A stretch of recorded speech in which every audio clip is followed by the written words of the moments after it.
సురేష్ ఈ వ్యవసాయాన్ని ఆచరిస్తూ ప్రచారం చేస్తూ సురేష్తో పాటు కిషోర్ అని వీళ్ళిద్దరు అన్నదమ్ములు మా ఫ్రెండ్స్ సేవక కార్యాలయానికి చాలాసార్లు వచ్చారు. సురేష్ రావాల్సింది కోరుతున్నా. నెల్లూరు మొలవొలుకులు ఒరిజినల్ విత్తనాన్ని కూడా నాకు అందించారు. మీ దగ్గర ఎంతమంది దగ్గర ఒరిజినల్ ఉందో తెలియదు, కానీ నా దగ్గర ఒక 2 టన్నులు వడ్లు ఉన్నాయి. వాళ్ళ మీకు కావాలంటే ఇస్తాను. వాళ్ళు కష్టపడి యూనివర్సిటీలో సంపాదించి 1948-50 ప్రాంతంలో ఉన్న ఒరిజినల్ వడ్లు ఇన్ని ఇచ్చారు. అయ్యా, అందరికీ నమస్కారం అండి. నాకు ఈ అవకాశం ఇచ్చిన విజయరామ్ గారికి ధన్యవాదాలండి.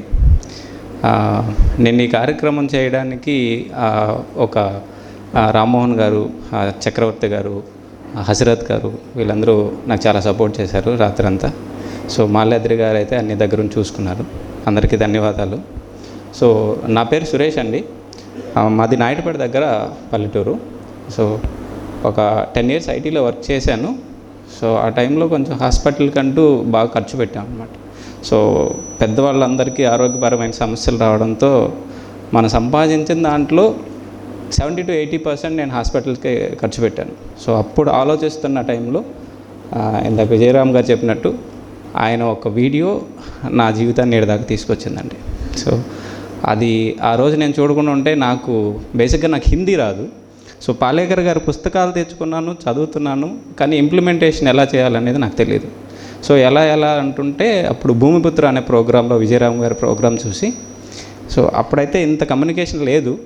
డైరెక్ట్గా వాళ్ళ పొలం దగ్గరికి వెళ్ళాను. సో వికారాబాద్లో అక్కడ ఎవరు లేరు కూడా. సో పొలం దగ్గరికి వెళ్ళిన తర్వాత అక్కడ దగ్గరలో ఉన్న రైతులు మేము తీసుకెళ్దామని తీసుకెళ్ళి ఆ తర్వాత ఆ రోజు సాయంత్రమే విజయరామ్ గారిని కలిసే అదృష్టం కూడా కలిగింది. సో అప్పుడు నా ఆలోచనలు విజయరామ్ గారితో పంచుకోవడం జరిగింది. సో ఆ ప్రయాణం ఇప్పటిదాకా జరిగింది. సో ఇలాంటి ఒక మంచి కార్యక్రమంలో ఒక మంచి ఉద్దేశంతో చేస్తున్న దాంట్లో నేను ఒక భాగం అవుతున్న దానికి చాలా సంతోషంగా ఉందండి. ఇందాక చెప్పారు విజయరామ్ గారు, మనం అన్నీ చెరువుల్లా లేవు, పొలాల్లా లేవు, ఊర్లు అనేటివి పల్లెటూర్లో అస్సలే లేవు. ఎక్కడ చూసినా డంప్ యార్డ్లు. ఎగ్జాంపుల్ చెప్పాలంటే నేను కొత్తలో ఆవేశంగా వచ్చి అన్నీ స్టార్ట్ చేశానండి ఊర్లో. సో చెరువు దగ్గర ఉన్న చెత్త కుప్పలు అన్నీ జేసీబీలు పెట్టి మనుషులు పెట్టి ఈ పనికి ఆహార పథకం వాళ్ళతో ఫైట్ చేసి మరీ మొత్తం క్లీన్ చేశాను. నెక్స్ట్ ఇప్పుడు 1 year ముందు జరిగింది. ఇప్పుడు ఏమైంది అంటే యాజ్ ఇట్ ఈస్గా అలాగే ఉంది. దీనికి నాకు పర్మనెంట్ సొల్యూషన్ అనేది కనిపించట్లేదు.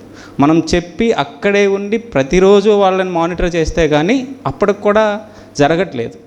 సో దీన్ని ఇంకొంచెం లోతుగా తీసుకెళ్తే బాగుంటున్నది అనేది నా ఆలోచన. సో విజయరామ్ గారితో ట్రావెల్ చేస్తున్నాము. ఇలాంటి విషయాల్లో ప్రతి సభలోనూ ఎవరో ఒకరు ఇలాంటి విషయాల గురించి లోతుగా అధ్యయనం చేసిన వాళ్ళు పరిచయం అవుతూ ఉన్నారు. వాళ్ళ ద్వారా ఇంకొన్ని విషయాలు తెలుసుకొని అలా ఇంప్లిమెంట్ చేస్తూ వెళ్తూ ఉన్నాము.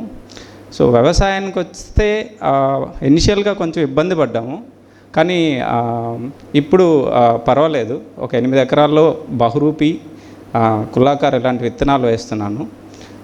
దేశవాళీ విత్తనాలు, దేశవాళీ ఆవు, పల్లెటూరులో మనం స్వతహాగా ఎలా సస్టైన్ అవ్వచ్చు అనే దీన్ని ఆలోచించినప్పుడు ఎవరో పట్టణాలకి రావాల్సిన అవసరం లేదని నా అభిప్రాయము.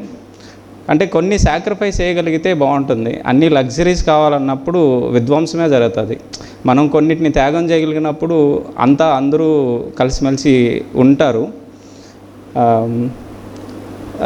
నేను ఆలోచించింది ఏంటి అంటే, ఊరు అన్నప్పుడు ఊరు మొత్తంగా మారితే బాగుంటుంది. ఒకరో ఇద్దరో ఎక్కడో, ఇప్పుడు నెల్లూరు జిల్లా మొత్తం ఎతికితే ఒక 100 మంది కనిపించారు ఇలా సేమ్ లైక్ మైండెడ్ పీపుల్. అది ఇలాంటి వాళ్ళు ఒక ఊరిలో ఒక 10 మంది ఉంటే ఆ ఊరిలో గొప్ప మార్పు వస్తుంది అన్నది నా నమ్మకం అండి. ఒక్కరు ఇద్దరు చేయాలన్నప్పుడు ఏది అంత ఇదిగా జరగదు. నేను ఎంచుకున్నాను, మా ఊరిలో ఒక రామాలయం నిర్మాణం జరుగుతూ ఉంది. సో దాన్ని ఆధారంగా చేసుకొని ఒక గోశాలలో గోవులతో ఉన్న పంచగవ్యాలతో రైతులు ఇళ్లల్లో ప్రతి ఇంట్లో ఆవును పెంచుకునే వ్యవస్థలు లేవు ఇప్పుడు. సో వాళ్ళు అక్కడి నుంచి ఈ గో ఆధారిత వ్యవసాయానికి సంబంధించిన పంచతము పేడ ఇలాంటివి తీసుకెళ్ళి వాళ్ళ పొలాల్లో వేసుకుంటూ ఆ గోశాల రన్ అవ్వడానికి కావాల్సినటువంటి గోపోషణకి సంబంధించినవన్నీ వాళ్ళు ఆవులకి గోశాలకి ఇచ్చేలాగా. సో అలాగే ఆ దేవాలయంలో ఈ దేశవాళీ విత్తనాల యొక్క ఒక చిన్న నిధి లాంటిది. సో మనం పండిస్తున్న ప్రతి ఒక్క విత్తనము, దాని యొక్క ఇంపార్టెన్స్, దానివల్ల లాభాలు, వీటన్నింటినీ తెలియజేస్తూ ఒక విత్తన నిధి అనేటిది ఏర్పాటు చేయాలనేది. అలాగే మనం అనుకుంటున్నాం మనం డెవలప్ అయ్యామనేసి మన కల్చర్లన్నీ మర్చిపోయాము. ఏదైనా ఒక పండగ వస్తే ఏదో డీజే అనేసి ఒకటి పెడుతున్నాము, లేదంటే ఇంకొక కార్యక్రమం పెట్టేసి అసలు మనం ఎలా వెళ్తున్నాం అనేదే తెలియదు. మన ధర్మం ఏంటో మనకు తెలియదు, మనం ఏ పనికి ఏది చేయాలనేదే తెలియదు. పండగ రోజు ఎవరినో తీసుకొచ్చి రికార్డ్ డ్యాన్సులు పెట్టడము, డీజేలు పెట్టడము, దీనివల్ల మన నెక్స్ట్ జనరేషన్కి ఏం నేర్పిస్తున్నామో నాకైతే అర్థం కాలేదు. ఇలాంటివి మారాలి అన్న ఉద్దేశంతోనే నేను ఆ టెంపుల్ని ఆధారంగా మన సాంప్రదాయాలు ఎలా ఉండాలి, మన దేవాలయాలు ఎలా ఉండాలి, వాటిలో ఎలాంటి కార్యక్రమాలు జరగాలి, ఎలాంటి ఆహారం పెడితే అక్కడికి వచ్చిన భక్తులు వాళ్ళ ఆలోచనలు ఏ విధంగా ఉంటాయి, నెక్స్ట్ జనరేషన్ పిల్లలు ఎలా ఉండాలి అనే దీని మీద ప్రయత్నం చేస్తున్నానండి. ఇప్పుడిప్పుడే అడుగులు వేస్తున్నాను. విజయరామ్ గారి దయ వల్ల నాకు కొంత చాలామంది పరిచయం అయ్యి వాళ్ళ అనుభవాలు నాకు ఉపయోగపడుతూ ఉన్నాయి. ఇక్కడ చాలామంది పెద్దలు ఉన్నారు. సో వాళ్ళందరికీ అవకాశం ఉంటుందని నాకు ఈ అవకాశం ఇచ్చిన విజయరామ్ గారికి ధన్యవాదాలు తెలుపుకుంటున్నాను. మరిన్ని అప్డేట్స్ కోసం బ్యాక్ టు రూట్స్ యూట్యూబ్ ఛానల్ని సబ్స్క్రైబ్ చేసుకోండి.